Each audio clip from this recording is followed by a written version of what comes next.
Hello दोस्तों, नमस्कार। SM किसी चैनल में मैं आप सभी लोगों का दिल से बहुत बहुत स्वागत करता हूं। सो दोस्तों, इस वीडियो में हम लोग बात करने वाले बहुत ही एक ज़बरदस्त टॉपिक के बारे में, और वो टॉपिक किससे रिलेटेड है? रिलायंस इंडस्ट्री के बारे में। यस, रिलायंस की बात करें तो हमारे शेयर मार्केट का ये नंबर 1 कंपनी है। नंबर 1 किस हिसाब से बोल दिया? तो ऑब्वियसली नंबर 1 जो भी रैंकिंग यहाँ पे होती है, नंबर 1 नंबर 2 वो हमेशा की जाती है मार्केट कैप के हिसाब से। सो मार्केट कैप के हिसाब से अगर देखा गया, करंटली रिलायंस हम लोग को 17.25 लाख करोड़ के मार्केट कैप के साथ चलते हुए देखने को मिल रहा है। ठीक है, अभी बाजार में बहुत अच्छी गिरावट देखने को मिली है, वरना यही रिलायंस 20 लाख करोड़ के मार्केट कैप के ऊपर यहाँ पे चल रहा था और देश की पहली कंपनी बनी थी। ठीक है, तो मार्केट में फेजेस चलते रहते हैं, तेजी मंदी होती रहती है। ठीक है, बट येस, फिलहाल के सिचुएशन की अगर हम लोग बात करें तो रिलायंस इंडस्ट्री बहुत अच्छी तरीके से पिटते हुए देखने को यहाँ पे मिल रहा है। मतलब अगर हम लोग यहाँ पे चेक भी कर लेंगे पिछले 1 महीने का परफॉर्मेंस, 6 महीने का परफॉर्मेंस भी अगर आप देखोगे तो जहाँ से रिलायंस ने टॉप बनाया था, ठीक है, एंड अभी जहाँ पे वो फिलहाल तो ट्रेड कर रहा है, ठीक है, वो अगर हम कैलकुलेट करके देखेंगे तो मोटा मोटी 20% टॉप से वो हम लोग को डाउन होते हुए देखने को मिल चुका है। भाई, मैं किसी नॉर्मल शेयर की बात यहाँ पे नहीं कर रहा हूँ, हम बात कर रहे हैं रिलायंस इंडस्ट्री की, जो कि इतनी बड़ी कंपनी है। टॉप लेवल से 20% डाउन रिलायंस का होना, ये यही चीज़ दर्शाती है कि बाजार में कितनी बड़ी कमजोरी यहाँ पे हो सकती है करके। ठीक है, एंड यही चीज़ें हम लोग को फिलहाल तो देखने को यहाँ पे मिल रही है। ऊपर से अगर हम लोग बात करें दोस्तों, तो देखिए, नो डाउट जिस प्रकार से रिलायंस यहाँ पे गिर रहा है, काफ़ी लोग सोचते होंगे कि क्या ऐसा क्या हो गया करके, तो सारी चीज़ों को हम लोग यहाँ पे कवर करेंगे, बट बहुत कुछ लर्निंग पॉइंट्स भी आप लोगों को मिल जाएंगे। ठीक है, ये बोलते हैं ना कि जो तेज़ी रहती है ना शेयर बाजार में, वो आपको इतना कुछ नहीं सिखाती है। तेज़ी में तो आप बर्बाद हो जाओगे भाई, दिमाग में कचरा भर जाएगा कि भाई मार्केट कितना सिंपल है, इतने आराम से रिटर्न्स बनते हैं। ठीक है, कितने लोग तो जॉब छोड़ने की बात कर रहे थे, कोई तो पढ़ाई छोड़ने की बात यहाँ पे कर रहा था। ठीक है, ये तेज़ी हालत दिमाग ख़राब कर देता है। असली आपको अगर कोई लर्निंग कंटेंट अगर आपको किधर मिलेगा तो मंदी में ही मिलेगा, गिरावट में ही मिलेगा। और मंदी में जो टिक गया भाई, वो शेयर मार्केट में हमेशा के लिए टिक गया भाई, उसको कोई नहीं निकाल सकता है। ठीक है, तेज़ी में टिकाने के लिए कोई तो चाहिए नहीं भाई, वो तो मार्केट ही आपको हमेशा के लिए टिका के रख देगा, ऐसे हसीन सपने दिखा देगा कि रोज़ पैसे ही पैसे बनते करके, बट वैसे तो पैसे बनते है नहीं।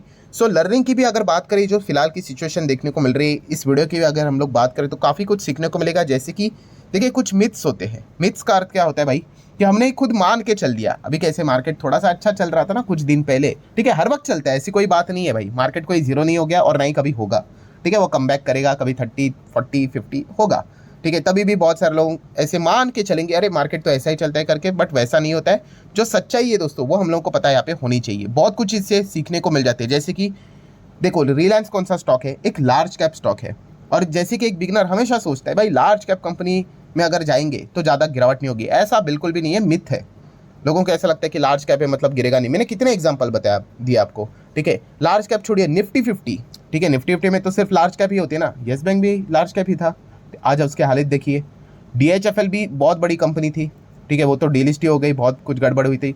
जेट एयरवेज भी कितनी बड़ी कंपनी थी, अभी आप देख सकते हैं सुप्रीम कोर्ट का ऑर्डर, लिक्विडेशन का आ गया। ठीक है, सब कुछ बैंड बज गया। ठीक है, कितने एग्जांपल है। India bull housing finance Nifty 50 का ही पार्ट था, जी एंटरटेनमेंट था। ठीक है, तो एन नंबर ऑफ कंपनीज की लिस्ट आप लोगों को यहाँ पे मिल जाएगी। तो ये मिथ दिमाग से निकाल दो कि लार्ज कैप में जाएंगे मतलब सेफ है करके। शेयर मार्केट में कुछ भी सेफ नहीं होता है। हाँ, हम लोग एक एवरेज डेटा के हिसाब से बात करते हैं। ये हमेशा, ये इतना इंपॉर्टेंट शब्द है ना शेयर बाजार में कि मतलब मैं आपको क्या बोलूँ। मतलब आप जब भी मेरा वीडियोस उठाकर देखते होंगे रोज, तो ये शब्द तो सामने आता ही आता है, क्योंकि ये आपको समझना आना चाहिए। एवरेज ये कोई फिक्स चीज़ नहीं होती है। और कितनी बार मैंने एग्जांपल को क्रिकेट के साथ कनेक्ट करके भी बोला है कि कोई अगर एक बैट्समैन के सामने लिखा है भाई कि एवरेज 45 करके, तो गारंटी नहीं भाई आप मैच देखने जाओगे और 45 वो बनाएगा ही करके, वो 0 पे भी आउट हो जाएगा, वो 100 भी बनाएगा। ठीक है, तो एवरेज डेटा देखना इंपॉर्टेंट होता है। वो एवरेज डेटा हमें सिखाता है क्या भाई, एक लार्ज कैप है ना, तो कंपैरेटिवली, शब्द देखो मैं क्या बोल रहा हूँ, कंपैरेटिवली वो मिड कैप से थोड़ा कम करेक्ट करेगा। ठीक है, ज़्यादा नहीं करेगा। अभी मिड कैप होंगे तो वो ज़्यादा करेक्ट करेंगे, गिरेंगे, एंड स्मॉल कैप उससे भी ज़्यादा गिरेंगे। अभी इसका अर्थ है नहीं कि आप कोई भी mid cap randomly small cap उठाकर देखो और बोलो अरे ये तो करेक्ट ही नहीं हुआ, मैं एवरेज बात कर रहा हूँ। तो ये एक लर्निंग पॉइंट हम लोग को देखने को मिल जाता है। अभी आ जाते हैं सबसे इंपॉर्टेंट चीज़ कि वाई मतलब रिलायंस इंडस्ट्री में इतनी ज़बरदस्त हम लोग को गिरावट देखने को मिले भाई। 20% कोई मजाक की बात नहीं है, and it's not a small cap और mid cap type stock. Large cap में भी ये कितनी बड़ी हैवी कंपनी है। ठीक है, 20 लाख करोड़ का मार्केट कैप था, कितना ऊपर से मार्केट कैप साफ हो गया आप देख सकते हो। मोटा मोटी 2.5-3 लाख करोड़ का मार्केट कैप उड़ गया, ठीक है, उसमें एक कंपनी बन जाती है भाई, इतनी बड़ी हम लोगों को मार्केट कैप उड़ते हुए देखने को यहाँ पे मिल चुकी है। सो बेसिकली अगर देखा गया रिलायंस के कुछ पिलर्स है मतलब देखिए रिलायंस के अंडर तो कितने सारी सब्सिडरीज आपको देखने को मिलेंगी, बट एकदम कोर बिजनेसेस अगर उनके देखने गए ना तो 3-4 बिजनेसेस हम लोग को देखने को मिल जाते हैं, ठीक है। उसमें भी अगर देखा गया तो एक जो इनका बिजनेस है ऑयल केमिकल O2C गैस की बात करें तो वहाँ पे तो क्रूड ऑयल की अनसर्टेनिटी के चलते एक परेशानी देखने को मिल जाती है, ठीक है। देन अगर हम लोग यहाँ पे बात करें रिलायंस के रिटेल के बिजनेस के बारे में, तो रिलायंस का रिटेल जियो मार्ट की अगर हम लोग बात करें काफ़ी अच्छा कर रहा है, बट येस अभी ग्रोथ की बात करें तो बहुत मुश्किल से उनको आगे बढ़ने में तकलीफ यहाँ पे हो रही है due to the heavy competition. कहाँ से?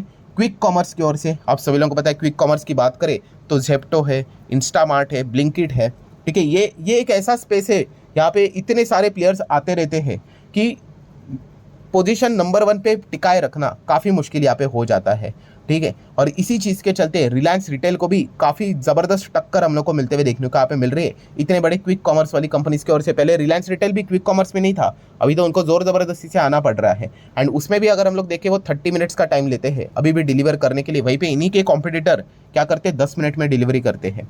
थोड़ा ऊपर नीचे हो जाता है बट एवरेज अगर हम लोग बात करें तो ठीक है, यूजुअली तो हो ही जाता है। तो ये एक प्रॉब्लम हम लोग को फिलहाल तो देखने को मिल रही है। एंड मोस्ट इंपॉर्टेंट पॉइंट जियो बोले तो डिजिटल की हम बात करें, इस वक्त के जो Q2 के नंबर थे रिलायंस के, अगर उसका मैं सेगमेंट वाइज परफॉर्मेंस आपके सामने ओपन करूं, ठीक है, बाकी के जितने भी बिजनेस थे ठीक था, बट जो डिजिटल सर्विसेज जियो का परफॉर्मेंस था वो एकदम ज़बरदस्त था। आप देख सकते हैं 32,657 से 38 जंप किया, 35,470 से 38 जंप कर लिया। किसने? डिजिटल सर्विस ने। अरे करेगा ही ना, रेट्स जो बढ़ाए थे आप सभी लोगों को पता ही है, बट येस वो रेट्स बढ़ाने का पावर उनके पास था, ठीक है, वो पावर आज भी उनके पास है, बट येस वो भविष्य में वो पावर उनके पास रहेगा या नहीं रहेगा उसके ऊपर एक थोड़ा सा क्वेश्चन मार्क आते हुए देखने को यहाँ पे मिल चुका है। ऐसा क्यों? तो दोस्तों उसके पीछे का रीज़न है अमेरिका। यस अभी आप सभी लोगों को पता ही है डोनाल्ड ट्रंप वहाँ पे चुनाव जीतते हुए देखने को मिल चुके हैं। एंड डोनाल्ड ट्रंप को खुलकर सपोर्ट किसने किया था? इलॉन मस्क ने किया था। भाई इलॉन मस्क ऐसे थोड़ी ना सपोर्ट करेगा, ठीक है। दुनिया में याद रखना जो भी बिजनेसमैन सपोर्ट करते हैं वो अल्टीमेटली उनका एंड गोल होता है कि खुद के बिजनेस का फ़ायदा करवाना, ठीक है। कोई भी दुनिया की कोई भी कंट्री उठा कर देख लेना, इसमें क्या इंडिया, क्या चाइना, क्या अमेरिका, सब में सेम ही चीज़ होती है कि भाई इस पॉलिटिशियन को हम लोग सपोर्ट यहाँ पे कर रहे हैं क्योंकि अगर ये चुनकर आएगा तो हमारे बिजनेसेस को डेफिनेटली मदद करेगा डायरेक्टली और indirectly.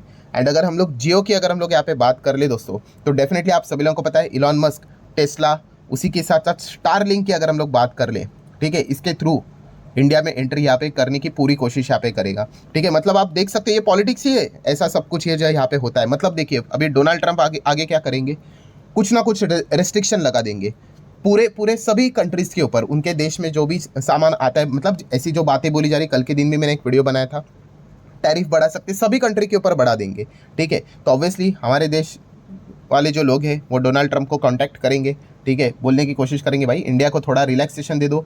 And most probably possibility ऐसा ही है कि डोनाल्ड ट्रंप बोल देंगे ठीक है भाई हम आपको रिलैक्सेशन देने के लिए भी रेडी है।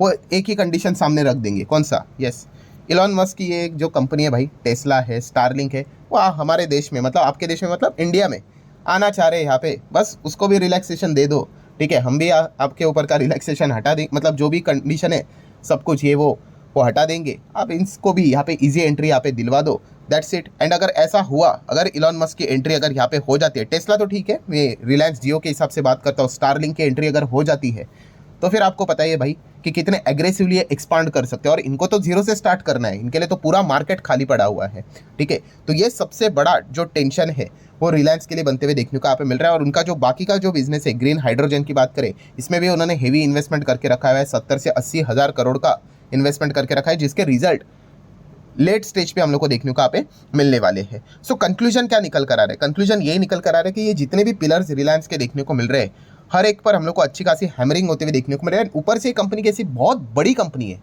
हेवी कंपनी है, ठीक है। इनमें ग्रोथ बहुत मुश्किल से, मतलब छोटा ग्रोथ तो रहता है, बट अगर आपको सुपर एबनॉर्मल टाइप की ग्रोथ चाहिए जिसके चलते कंपनी एवरेज % से ज़्यादा रिटर्न्स दे करके, तो उसके चांसेस बहुत अभी यहाँ पे हम लोग को धीमे धीमे करके कम होते हुए देखने को मिल रहे हैं। तो अभी ये देखने वाली बात होगी कि रिलायंस इस चीज़ के साथ कैसे यहाँ पे डील करता है। सबसे बड़ा तो टफ कंपटीशन उनका यही है कि स्टारलिंक अगर इंडिया में अगर आ गया, जो कि ऑब्वियसली आने वाले नेक्स्ट 4 से 5 साल में वो आएगा ही आएगा, वो वही तो ट्राई करेगा, इसलिए तो वो डोनाल्ड ट्रंप को सपोर्ट कर रहे थे।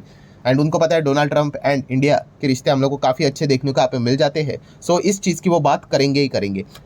इलॉन मस्क चाहे तो भाई आज भी आ सकता है, टेस्ला लेकर भी आ सकता है, स्टारलिंक भी लेकर आ सकता है, बट भारत सरकार ने कुछ कंडीशंस रखे हुए हैं जिसको यूजुअली वो एग्री नहीं कर रहे हैं, उनको उनके कंडीशंस के हिसाब से यहाँ पे आना है। तो अभी वही पॉलिटिक्स हम लोग को होते हुए देखने को यहाँ पे मिलने वाला है।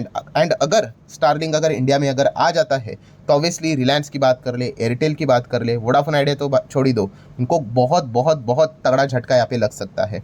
ठीक है, क्योंकि आपको पता है इंटरनेट अगर आ गया तो भाई इंटरनेट कॉलिंग ही चलता है आजकल। ठीक है, तो ये सारी चीज़ें हम लोग को देखने को मिल जाती है। एंड इसी चीज़ के चलते रिलायंस में एक अच्छा खासा दबाव भी हम लोग को इलेक्शन के बाद भी अभी तक देखने को मिल चुका है। एंड ओवरऑल मार्केट भी वैसा हम लोग को प्रेशराइज होते हुए देखने को मिल चुका है। ऊपर से फॉरेन इन्वेस्टर का भी अच्छा खासा पैसा इसमें देखने को मिल जाता है, वो भी निकलते जा रहा है। तो ये चीज़ें भी हम लोग को यूजुअली प्लस माइनस के हिसाब से देखने को मिलती रहती है। सो ठीक है दोस्तों, आशा करता हूँ वीडियो आप लोगों को हेल्पफुल लगा होगा, इन्फॉर्मेटिव लगा होगा, कुछ सीखने को मिला होगा। तो आप चाहो तो इसको लाइक एंड शेयर कर सकते हो। मिलते हैं नेक्स्ट वीडियो में, तब तक के लिए बाय बाय।